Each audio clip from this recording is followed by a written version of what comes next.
historic conflicts. For over 1,000 years, the Vietnamese people lived beneath the shadow of powerful empires to their north.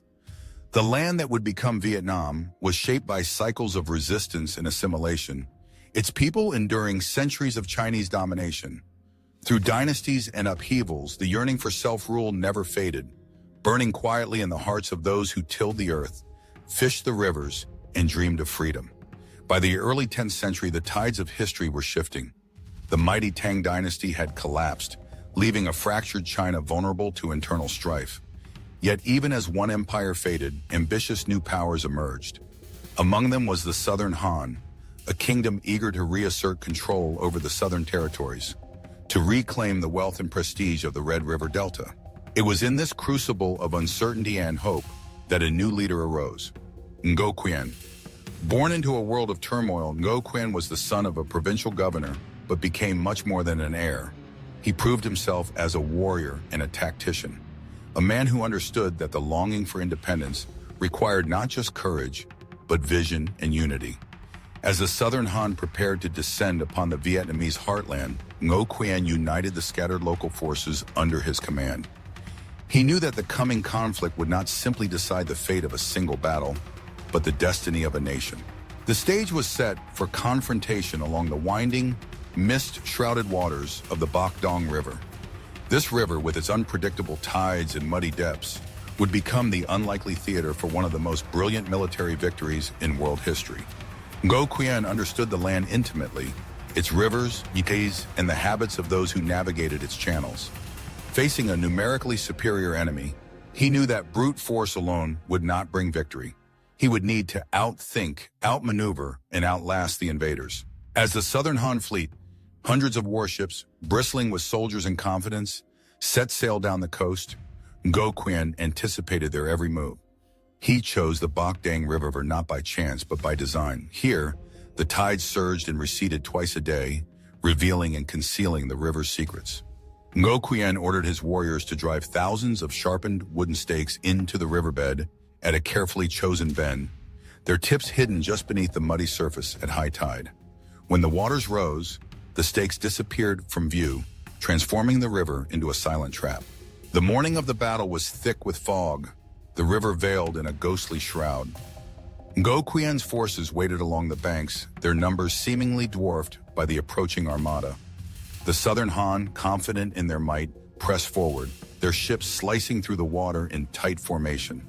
As the tide reached its summit, Ngô Quyền men feigned retreat, drawing the enemy deeper into the river, luring them over the very trap their leader had prepared. At the moment of greatest peril, as the Han fleet pressed forward in pursuit, Ngô Quyền gave the signal. Suddenly, the tide began to ebb, the waters draining away to reveal the deadly forest of stakes beneath the surface. The massive warships, caught off guard, crashed into the spikes, hulls splintering, decks tilting, chaos erupting among the ranks. Panic swept through the Southern Han. Some ships became impaled and stuck fast.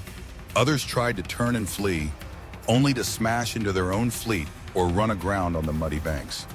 Vietnamese warriors, who had been waiting along the shore and in concealed boats, launched their assault. Arrows rained down, and boarding parties stormed the crippled vessels. The river, moments before alive with the confidence of invaders, now seethed with the cries of the defeated. Water churned red as the Vietnamese pressed their advantage relentlessly, striking with the fury of a people fighting for their very existence.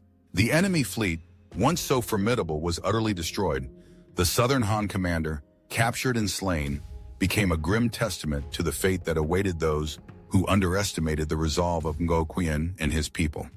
As the final ship slipped beneath the waves and the tide receded, the meaning of victory was clear. The Battle of Bạch Đằng was not just a military triumph, it was the birth cry of a nation. For the first time in centuries, the Vietnamese people had thrown off foreign domination by their own hands. The lesson of Bạch Đằng echoed far beyond the muddy banks of the river. Ngô Quyền victory did not merely repel an invasion, it ushered in a new era of independence, laying the foundation for a sovereign Vietnamese state. The invaders retreated, and the specter of foreign rule receded with them, broken by the unity, bravery, and ingenuity of a people determined to chart their own destiny. Centuries have passed since that misty morning on the Bach Đằng, but the spirit of that battle endures. For today's youth, the story of Ngô Quyền and his victory is more than an episode in the annals of history. It is a living testament to the power of strategic thinking and the importance of understanding one's own strengths. Ngô Quyền did not defeat the Southern Han with sheer numbers or brute force. He studied the land, learned from the patterns of nature, and wielded knowledge as his sharpest weapon. In a world that often rewards conformity, his example reminds us that true leadership requires creativity, insight, and the courage to trust in one's own vision. The victory at Bạch Đằng also teaches the enduring value of national pride. Not the pride that seeks to dominate others, but the pride that draws strength from identity, heritage, and the collective will to withstand adversity. The Vietnamese people, fragmented by years of occupation and internal strife, united behind their leader when it mattered most. They fought not simply for territory, but for the right to determine their own future. This spirit of unity, forged in the crucible of battle, became the foundation for generations to come. Perhaps most importantly, the story of Bạch Đằng is a reminder that even the greatest forces can be overcome when a people stand together. The Vietnamese faced an empire far larger and more powerful than themselves. Yet, through solidarity and shared purpose, they transformed their weakness into strength, using their knowledge of the land and their willingness to fight for each other as the ultimate equalizers. In our own time, when challenges seem insurmountable and the odds overwhelming, the lesson is clear. Unity is strength. When individuals come together for a common cause, when they set aside differences and focus on what unites them, even the most daunting obstacles can be overcome. As we reflect on the legacy of the Battle of Bạch Đằng, let us remember that history is not merely the record of what has been, but a wellspring of inspiration for what can be. The river still flows, its tides rising and falling, as they did 1,000 years ago. The stakes have long since vanished, but their memory remains, a symbol of ingenuity, determination, and the unbreakable will of a people. For every young person standing at the crossroads of the future, the story of Ngô Quyền is an invitation to think boldly, to act with honor, and to believe in the possibility of change.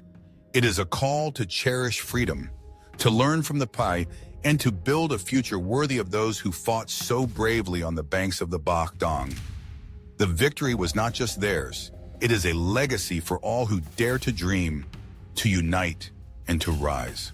Thank you for respecting history. Don't forget to like, share, and subscribe so you don't miss any battles.